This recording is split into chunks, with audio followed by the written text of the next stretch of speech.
Students यहाँ पर आप लोग ध्यान से देखिए, हम लोग ए वाला भाग करने वाले हैं। यहाँ पर हमारा जो भाज्य है वो 2 है, भाजक 9 है। यहाँ पर आप लोग कुछ देख पा रहे हैं, जो हमारा भाजक है बड़ा है भाज्य से। तो आप इस स्थिति में भाग कैसे दोगे, बात को ध्यान से समझिए।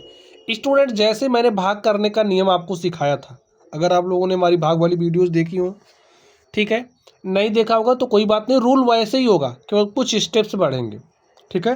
तो ध्यान से देखिए, यहाँ पर आपके पास 2 है, 9 का पहाड़ा आपको ऐसे पढ़ना है कि 2 से ज़्यादा नहीं होना चाहिए।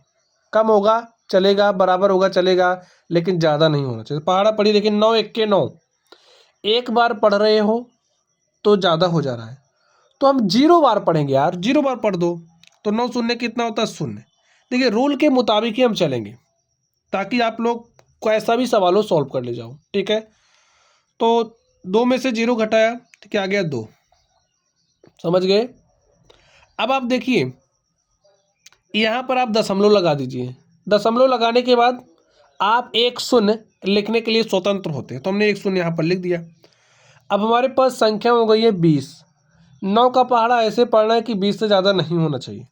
तो 9 1 के 9, 9 दूनी 18, 9 त्रिक 27। देखिए 3 बार पढ़ रहे हो, ज़्यादा हो जा रहा है तो 2 ही बार पढ़ेंगे। तो यहाँ पर क्या लिखे, 9 दूनी 18 लिख दीजिए, माइनस का चिन्ह लगाइए। देखिए 10 में से 8 घटाओगे तो 2 आया, 1 में से 1 घटाओगे 0 आया। अब आपके पास क्या आ चुका है 2।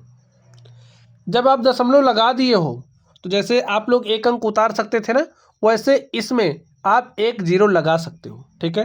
तो यहाँ पर फिर हमने एक 0 लगा दिया, समझ रहे हो, 0 लगा सकते हैं, तो एक 0 लगा सकते हैं हम, एक 0 हमने लगा दिया।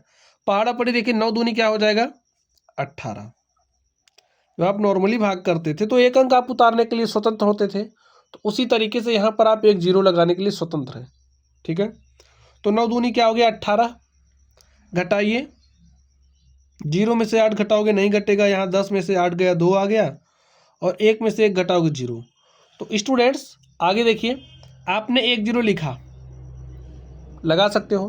पहाड़ा पढ़िए, 9 दूनी 18, ठीक है। तो यहाँ पर आपके पास 18 आया, और घटाओगे तो आपको क्या मिलेगा 2। तो इसी तरीके से क्या होगा कि ऐसे आपका 2 बार जाता जाएगा, और 2 आपके पास बचता चला जाएगा, ठीक है। तो आपको रिजल्ट के रूप में क्या मिल रहा है, देखिए 0.22222 ऐसे करके मिलेगा, ये रिपीट करता रहेगा, ठीक है, ये समाप्त नहीं होगा कभी। तो आपका जो आंसर है यही हो गया है। और इसको कैसे दिखाओगे, क्योंकि देखिए ऐसे 2 करके आपके पास आता जाएगा, ठीक है, ऐसे स्टेप्स बढ़ते जाएंगे, तो ये समाप्त नहीं होगा कभी। तो इसको क्या लिखोगे आप, 0.2 बार। अभी आप लोग भाग सीख जाइए, बाद में बार के बारे में आपको पढ़ाएंगे, ठीक है। तो चलिए आप लोग पढ़ते रहिए, थैंक यू।